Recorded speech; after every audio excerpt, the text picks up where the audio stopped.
አሁን የውይይት ሰዓታችን ላይ ነው ያለነው እንደ ሁሉ ጊዜው ጥሩ ሐሳብ የሚንሸራሸርበት ዛሬ መቼም ግልጽ ነው አይደል ይሄ ቤት ስለ ድል ስለ አድዋ ብናወራስ ድል በድል እናደርገው በጣም ደስ ይላል ስለ አድዋ በጣም ብዙ ነገር ተብሏል በታሪክም በትምህርትም ብዙ ነገር ሰምተናል እኛም ተናግረናል አያልቅም እርግጥ አሁን የምናከብረው 130ኛ ዓመት ነው ከዚሁ ጋር ተያይዞ ደግሞ በአድዋ ብቻ ሳይሆን ትውልዱ እስካሁን ድረስ የየራሱን ዘመን ታሪክ እየጻፈም ነው የሚገኘው በትምህርትም ተምረናል ድራማም ሰርተናል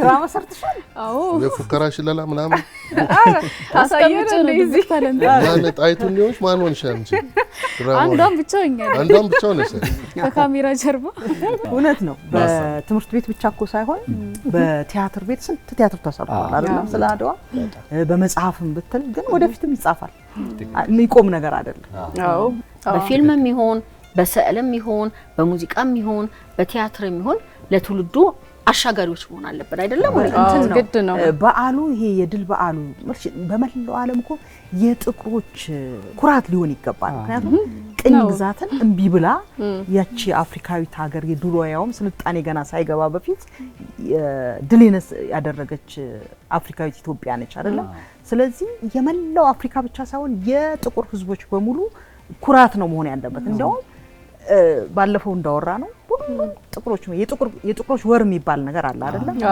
ኢትዮጵያ መጥቶ ነው መከበር ያለበት የካቲት 23 ጠቅላላ አፍሪካኖች መጥተው ቢያከብሩ ደስ አይላችሁ በጣም ራሳችንን መሸጥ አንችልም እኛ ኢትዮጵያኖች እውነቱን ለመናገር እንጂ ጽሁፎች ብዙ ተጽፈዋል ይሄን ፊልምና ቲያትር ላይ ግን ትንሽ ይቀራል ብዙ ነው እንጂ የሚቀረው እያንዳንዱ ጉዳይ ተተንትኖ በሆነ መንገድ ወይ መልክዓ ምድሩ ቢጻፍበት የሆነ ጉዳይ ቢጻፍበት ምናም ብዙ ታሪክ ነው የሚወጣውና ከተሰራውን በላይ ደግሞ ከዚህ በላይ ብዙ መሰራት አለበት የሚለውን ሐሳብ መሰለኝ ለማንሳትና ብዙ ጊዜ በሙዚቃ እንኳን ስናነሳው አድዋ ሲመጣ ተመሳሳይ አይነት ሙዚቃ ነው የምናነሳው እንትና ብለን ነው የምንጠራው ማለት ነው ታሪኩ ከኢትዮጵያ አልፎ ለአፍሪካውያን ለጥቁሮች ትልቅ መሰረቱ ነው ትልቅ እርሾ ሆኖ ሳለ ያንን ታሪኩን የሚዘከርበት መንገድ የታሪኩ የተሻገረበት መንገድ ወደዚህ ትውልድ ወደሚቀጥለው ትውልድ የተሻገረበት መንገድ በቂ አይደለም የተሰሩት ነገሮች በጣም ቆንጆ ናቸው በጣም አሪፍ ናቸው ግን የበለጠ ደግሞ መቀጠል መጨመር በብዙ መንገድ መሰራት አለበት ነው ምንድነው መሰለኝ የአድዋን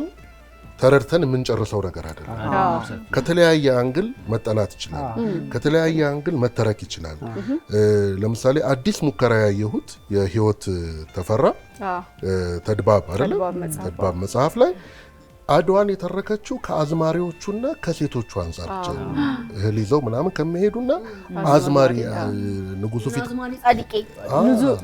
ንጉሱ ፊት ቀርበው መደነቅ ምናምን ፈልገው በእነሱ አይን ነው ያየነው የአድዋ ዘመቻን ከደጃዝማቶቹ ከራሶቹ ጋር አይደለም አንፃር አይደለም ያየነውና አድዋ ከተለያየ አንግል መታየት መተረክ አለበት ይሄውን የጋራ ታሪክ ስለሆነ እንደ አሁን ለኛም እኮ እንደ ፊልም ሰሪዎች ኪነጥበብ ውስጥ እንዳለም ሰው ልክ እንደዚሁ በተለያየ መልክ ልንተረጉሞ የሚገባ ታሪክ ነው አሁን ለምሳሌ የጂጂን እንኳን ሙዚቃ ወሰድ የጂጂ ስለ መስዋዕትነት ነው ብዙ መስዋዕትነት እንደተከፈለበት የጂጂ ሙዚቃ ያሳያል አይደል አሁን ቋንቋው ነው ይመስለኛል በተለያየ ቋንቋ አድዋ አልተተረከም አይደል እሱ ቀረናል አድዋ ላይ ይሄ ስነዎቹ ብዙ ናቸው በማንኛውም የምርምር ስነዎች ሊተረክ ይችላል ከሁሉም ዘርፍ ማለት ነው ለምሳሌ ማሮዬ ትንሿ እህታችን ፋሽን ይመስጣታል አይደል ከአለባበሳቸውን ብቻ ይዛሜት ወንዶቹ ምን ይለብሱ ነበር ሴቶቹ ምን ይለብሱ ነበር ፈረሰኞቹ ምን ይለብሱ ነበር እግረኞቹ ምን ይለብሱ ነበር ዮሴፍ የምግብ ፕሮግራም ይሰራል ምን በሉ ስንት ኪሎ ዱቄት ተጠቀሙ ምንድን ጥሬ ስጋ ነው የበሉት እንዴት ስጋው 7 ወር 8 ወር አልሻገተም በርበሬ ነው ድቁስ ነው ጠላ ነው ጠጅ ነው እርጎ ነው ወተት ነው አነባበሮ ነው አሹቅ ነው ዝግን ወጥ ነው ምንድነው የሚለውን ከሁሉም ስነዎች ማለት ጸሎቱ ምን ነበር የሃይማኖት ፊሎሶፈሮቹ ከሁሉም አቋያጦ ስንት ብረት ቀልጦ ስንት ግራም ስንት ሚሊዮን ግራም ብረት ቀልጦ ስንት ጦር ስንት ጋሻ ተሰራ ስንት አጋሰስ ጫንን ስንት በሬ ታረደ ስንት ከብት ይያልን አረ ብዙ ነው ሰነዎቹ በጣም በሚገርም ሁኔታ ከዚህ ጋር ደግሞ አብሮ ትንሽ ዘንጋ ምንለው ዝግጅታችን ላይ ዝግጅቶቹ የሉም። አሁን እኛ በስለላ በልጠናቸዋል። የስለላ ዝግጅት ነበር። ከዛ ዲፕሎማሲያዊ ዝግጅት ሁልጊዜ ኢትዮጵያ በዓለም ጉባኤ በጣም ባስገራሚ ሁኔታ ደረቷን ልትነፋ የምትችልበት ታሪክ የዲፕሎማሲ ታሪካችን። ጣሊያን ሁለቴም ሲመጣ ዲፕሎማሲ ግንኙነት እያደረግን ነበር። አሁን ከአድዋ ነው አይደል? ከአድዋ ከመምጣቱ በፊት ዲፕሎማሲ ግንኙነት አድርገናል። ዳግማዊ አፄ ምኒልክ ጦርነቱ ውስጥ ላለመግባት በጣም ብዙ ርቀት ሄዷል። ግድ የለም ጦርነት ውስጥ አንግባ የሚል ውሎች ተደርገዋል። ልምምጥ የሚመስሉ ግን ጨዋነት የታከለባቸው አገር ከአገር የሚደረጉ ውሎች ነበሩ።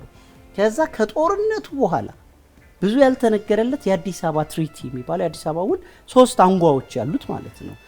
ሰላም፣ ምርኮኛ መለዋወጥና ድንበር ማስከበር ላይ ትኩረት ያደረገ በጣም አስገራሚ ውል አድርገናል። ጋሽ እሸቱ ሰዓሊው እሸቱ ጥሩነህ ስዕል ስሎታል። ሻሞላ ሲመለስ አውሮፓ መሸነፏ እኮ አይደለም አሸንፈን የጀነራሉን ሻሞላ መልሰንላቸዋል። እስረኞችን በጨዋነት ይዘን ሰብአዊ መብት ኮሚሽን ካውንስል ሳይቋቋም መልሰንላቸዋል እስረኞችን። እና አዲስ አበባ ትሪቲ ላይ መጨረሻ ላይ ሻሞላውን ሲስጡ ኢትዮጵያ ዳግማዊ አፄ ምኒልክ ለጀነራሉ እናት የጻፉት ደብዳቤ የዘመናዊነታችንን ጥግ ያሳያልና ይሄ አድዋ የመገዳደል ብቻ ጦርነት አይደለም። አንድ ህዝብ በጦርነት ጀግና እኮ የሚባለው እምቢ ብሎ የተነሳ ቀን ነው። ሌላው እኮ አካሄድ ልክ ነህ። ይሄ ሁሉ ነገር እኮ አለመታወቁ ብዙም ለውጭው ዓለም አልሸጥነውም ያድዋን ድል። እውነቴን ነው የምልህ። አሁን ሳይኮሎጂካሊ እኮ ብታየው በዛ ሰዓት በሁሉ ነገር የሚበልጠንን ያውም ነጮችን ደፍሮ እንደዛ በወኔ እንዲህ ምን ያህል ይሄ የውስጥ ጥንካሬ ቢኖራቸው ነው ብሎ ደግሞ አሁን በሌላ መልኩ መታየት ይችላል። ይሄንን እኮ ካየው አስገራሚ ነው። ትምህርት በብዛት የለም፣ ገና አልገባም ትምህርት ማለት ይችላል። በባዶ እግራቸው እኮ ነው አብዛኛዎቹ የተዋጉት እና በጣም የሚያመራምርና እውነት ነው። አሁን ቅድም እናት እንዳለችው እንትን አላልነው፣ አንተም እንዳልከው አልሸጥ ነው ያድዋ ድል አልሸጠም። ጉዳይ ወደ ጦርነት ከመገባቱ በፊት በድጋሚ ደብዳቤው ኢትዮጵያ ደግሞ በራሷ አዘጋጅታ ኮንታንቶሪ እኮ እንደዚያ ያሳበደውና ወደ ጦርነት እንዲገባ ያደረገው እኛም እናቀውል ይሄን አይደለም ነው። አንተ እንዳልክ አሳወቁ ደብዳቤዎችን እየላኩ ለተለያዩ እኛም እንደራሳችን ጻፍ ነው ብለው ተበቅለውታል እዛ ላይ። ለዛ ነው ኮንታንቶሪ ጦርነት ብሎ ይጫወታል። ቲያትሩ ነው እዛ ጋር ቲያትሩ ላይ ገባ ሰው እንዴት እንደሚል በቃ ጣሊያኑ ማበደ፣ ምኒልክም ተነሱ፣ ጣይቱ ያን የመሰለ ንግግር የሚያደርጉት እዛ ግን በቃ ታሪኩን ስታየው ፖይንቱ እኮ እዛ ጋር ነው የነበረው እና ለዲፕሎማሲ ምን ያህል እንደጣሩ እዛ ጋር ማየት ትችላለህ። አድዋ 130 ዓመት አረን አሁን ላይ ያለው ይሄው አሁንም እናወራዋለን። ሙዚቃዎችን ቢታይ አድዋ ዛሬ ናት አድዋ ትላንት ትላለች ጂጂ የሮፍናንና የወዳደቁት በጣም ጥልቅ ነው መቼም ቀኔው አድዋ ዛሬ ናት አድዋ ትላንት። እንደገና ደግሞ የሁሉም ዘመን አድዋ አለ። ሁሉም ትውልድ አድዋ አለው። ላይ አድዋ አለ። የሮፍና ሙዚቃ ላይ የኔም አድዋ ልቤ ላይ ነው ይላል። ጥያቄ ይላል እኮ ይጠይቃል። ሳምንት ብታዩት የመጣው ኢብራሂም ጀት ሰርተው የነበረው ልጅ ያለው ትዝ ይላችኋል አይደል? አባቶቻችን አድዋ ላይ ደማቸውን አጥንታቸውን ከስከሰው ለዚህ አብቅተውናልና እኔ ደግሞ በቴክኖሎጂው ዘርፍ የሀገሬን አድዋ የኔ አድዋ ይሄ ቴክኖሎጂው ነው። በዚህ ይሄን ነገር ሰርቼ ሀገሬን በዓለም ማስጠራት ፈልጋለሁ፣ ለሀገሬ ትልቅ ነገር ማድረግ ፈልጋለሁ እያለ ነበር። ትልቅ መልእክት ነው ያስተላልፈው። እንደርሱ መጠቀም አለብን። እንደርሱ አድዋ ለወደፊት ለምናስበው ነገር መድረስ ለምንፈልግበት ደረጃ ሂደት በሙሉ እንደርሱ ተጠቅመን አድዋን ካልመነዘር ነው ዝም ብለን ታሪኩን እያወራን ብቻ ሁሌ እሱ ነገር ሁሌ እየተኩራራን እኛ ቀኝ ያልተገዛን ህዝቦች ነን፣ ነፃነታችንን ያወጀን ህዝቦች ነን እያልን ብቻ አይደለም። ላይክ ታሪኩ ትልቅ ነገር ሆኖ ለኢትዮጵያ ብቻ ሳይሆን ለአፍሪካ ትልቅ መሰረት ሆኖ ትልቅ እርሾ ሆኖ ግን ደግሞ መሻገር አለበት ሁሌም ታሪኩና ዛሬ መምጣት አለበት፣ ነገ መምጣት አለበት። አሁን የሮፍናን ሙዚቃን እየጠቀሰ ነበረ ጆሲና ሁሉም ትውልድ አድዋ አለው ይላልና አሁን በዚህ ጊዜ በውጊያ ላይ ሆን ይችላል የሀገርሽን ሉዓላዊነት የሀገርን ማስጠበቅ የሚባለው ነገር በዚህ ላይ ሆን ይችላል። አሁን ላይ በሳይበሩ ዓለምም ሆኗልና በመሬት ውጊያ ብቻ ላይ ሆን ይችላል። በተለይ ደግሞ በዚህኛው ዘመን ከመጣ ነው ቴክኖሎጂ ላይ አሁን እንግዲህ ቅኝ ያለመገዛት በምን መንገድ ነው አሁን ቅኝ ያልተገዛንም እንደዚህ አይደለም ካል በየትኛው መንገድ ነው ያልተገዛ ነው የሚለው ብዙ መንገድ ነው ያለው አሁን አንድ አይደለም መንገዱ ቅኝ ለመገዛትና ቴክኖሎጂ ላይ መጠንከር በጣም ትልቁ ነገር ይመስለኛል አንድ የምንሻገርበት ጉዳይ ይመስለኛል ከዛ ደግሞ መስራትም ግዴታ ነው በተለይ ተፍ ብሎ ድህነትን እውነት ማስወገድና ማሸነፍ የሚለው ሐሳብ በጣም ትልቅ ነገር ይመስለኛልና ላይክ ሀገርን ደግሞ ማስጠራት አሁን ኢትዮጵያ ብቻ አፍሪካ ብቻ አይደለም ዓለም ላይ ነው ያለው መንገዱ ቀላል ነው ሁሉም ከሁሉም ዓለም ህዝብ አንድ ላይ የሚገናኝበት ነውና በዓለም ሀገርን ራሱ ከፍ አድርጎ ማስጠራት መወከል በዓለም በሚመጥን ደረጃ ሐሳብ አምጥቶ መወዳደር መስራት ደግሞ አንዱ ልናሻግርባቸው ከምንችላቸው ሐሳቦች ተግባራቶች መካከል የተወሰኑት ይመስለኛልና ሁሌም አድዋችንን እንደሾም እንዳለው ተጠቅመን ለመነሻ ትልቅ መስፈንጠሪያ ሆኖን ዛሬም ነገም የበለጠ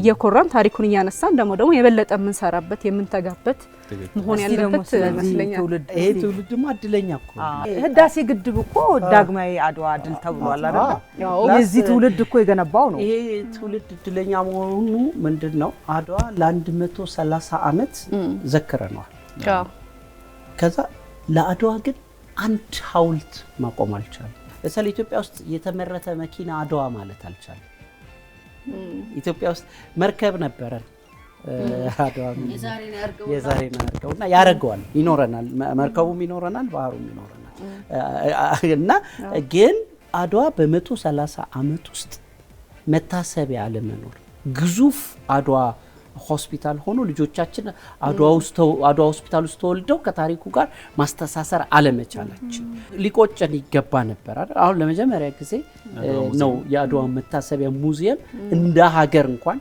ማቋቋም የቻልነውና ይሄ ትውልድ የሚበልጠን የመሰለኝ ነው አይደል በዚህ በታሪክ በሙዚቃ ለምሳሌ ሙልዬ ብሔራዊ ቲያትር ሚኪ የዛሬ 17 ዓመት አካባቢ አድዋ ፌስቲቫል የሚል ለማክበር እኔ እንቅስቃሴ ጀምሬ ግጥም ስለ አድዋ በጠቅላላ በኢትዮጵያ ውስጥ ያሉ ትልልቆቹ ገጣሚያን በሁሉም ቋንቋ 4 ገጣሚያን ብቻ ነበረው የገጠሙት ከዛሬ 17 ዓመት በፊት አንድ ሙዚቃ ነበር የነበረ እንግዲህ አስቡት አድዋን የሚያክል የዓለም ታሪክ ብለን ሰይፉ መታፈሪያ ጸጋዬ ገብረመድህን እና 2 ብዙም የማይታወቁ ገጣሚያን ግጥም እንኳን የገጠመ ስለ አድዋ አልነበረንም ፊልሞች ከጋሽ ኃይሌ ገሪማ ዶክመንተሪ ውጪ ፊልም መስራት አልቻለም ቲያትር የጋይ ጸጋዬ ገብረመድህን አድዋ ቲያትር ተጽፎ አልተሰራ ያ ውጫሌ 17 አንዷ ፓርት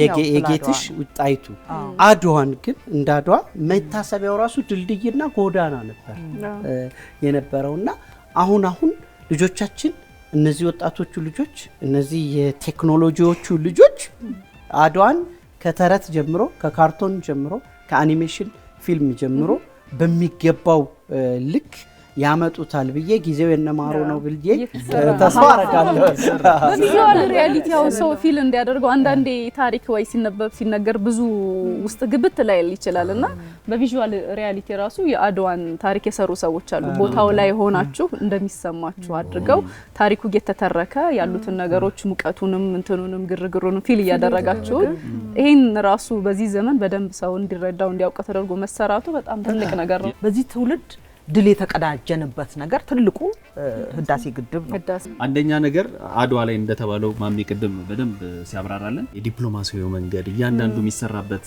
ነገሮች ሁሉ ትምህርት ሊሆኑ ይችላሉ አይደል በዚህ በህዳሴ ግድብም ምን ያህል አበሳ እንዳየን ምን ያህል ጠላት እንደነበረብን ጠላቶቻችንን የመከትንበት መንገድ እያንዳንዱ ዜጋ እያንዳንዱ ትውልድ ከገንዘብ ብቻ ሳይሆን በእውቀቱ ቁጭ ብሎ ስንት አመት ሙሉ ተከራክሮ ለዚህ ያበቃው አለደፈር ባይነታችን ድጋሚ ያሳያል ወደፊትም እኮ የሚነሳ ይመስለኛል ግን ልክ አድዋን አሁን እኛ የእናቶቻችን የአባቶቻችን ልጆች ነን እንደዚህ ድል አግኝተናል ነጻነታችን አግኝተናል ብለን እንደምናነሳው ህዳሴንም የሚመጡት ልጆች ይሄ ምሳሌ አድርገው የሚያነሱት አይነት ነገር ነው እናትና አባቶቻችን እኮ እንዲሰርተዋል ህዳሴን ኦን አድርገዋል እያሉ የሚያነሱት ትልቅ ነገር ይመስለኛል እዚህ ትውልድ ላይ ካነሳን ህዳሴ ትልቁ ነገር ነው ሙሉ ያንቺ ያነሳሽው ጆሲ የሚያነሳው ከዛ ደግሞ ሞር የቴክኖሎጂ ጉዳይ አይደለም እንደ ሀገር የአርቲፊሻል ኢንተለጀንስን ጉዳይ በተቋም ደረጃ አድርጎ በተለያዩ መንገዶች ላይ መሰራት የተጀመረው ነገር ራሱ ዓለምን ኮኔክት የሚያደርግ ነገር ስለሆነ እሱም እንደ ትልቅ ጉዳይ ልናየው የምንችለው ይመስለኛል። አንድ ነገር ጀምሮ ወደ ድሉ መሄድን ራሱ ማሳያ ነው እና ደግሞ ሰሞኑንም ላውንች የተደረጉ አዲስ አፖችን ካያችሁ ዓለም ላይ መነጋገሪያ የሆኑ አፕሊኬሽኖች ወይም ደግሞ ሶሻል ሚዲያዎች ኢትዮጵያ ላይ በራሳችን ልጆች ተሰርተው ይፋ ተደርገዋልና ይሄም ራሱ አንድ እርምጃ መስጊድን ነው። ገና ደግሞ በጣም ይቀጥላል። ገና እያንዳንዱ በቴክኖሎጂ ዘርፍ ላይ ብዙ ይቀጥላል ብዬ አስባለሁ። እያንዳንዱ ነገር ልጆቹም አሜ እንዳለው በጣም ጀግኖች እየሆኑ ነው። ልጆቹ ጀግና እየሆኑ ነው። አሁን እኮ የቢሮዎች ስርዓት ልብ ብላችኋል። ቢሮዎች አንድ ቢሮ ስትሄድ እነኚህ መሶብ ምናምን የሚሉት በጣም የሚገርም በጣም በቀላል ጊዜን ጉልበትን የቆጠበ አሁን ይሄ እየቀጠለ ሲሄድ በጣም በቀላሉ ኑሯችንን ሊያሻሽልልን የሚችል የዚህ ትውልድ ማለት ነው። ቅድም አርቲፊሻል ኢንተለጀንስ ያልነው አንዱ የሰራው ተቋሙን እሱ ስለነበረ ሲስተሙን ያው በአገልግሎት ላይ በጤና ላይ በግብርናውም ላይ አሁን ግብርና ላይ እየሰራን ስለሆነ ብዙ ጊዜ እነዚህን ጉዳዮች ሁሉንም ያጠቃለለ ይመስለኛል። እንግዲህ አድዋን የዚህ ዘመን አድዋን ቴክኖሎጂን ካነሳ ሀሳብ አንስተን ጨርሰው አልመሰለኝም። ቤተሰቦቻችን እንግዲህ ስለ አድዋ ተነስቶ በትንሽ ደቂቃ ውስጥ ማቆም በጣም ከባድ ነው አይደል? እኛ ብቻ ሳንሆን እናንተም ደግሞ ቤታችሁ ሆናችሁ ስለ አድዋ ስለዚህ ትውልድ ድል ስለዚህ ትውልድ ዳግሞ አድዋ ደግሞ በደንብ እያወራችሁ ከውድ ቤት ጋር ቆይታ እንድታደርጉ እንጋብዛለን።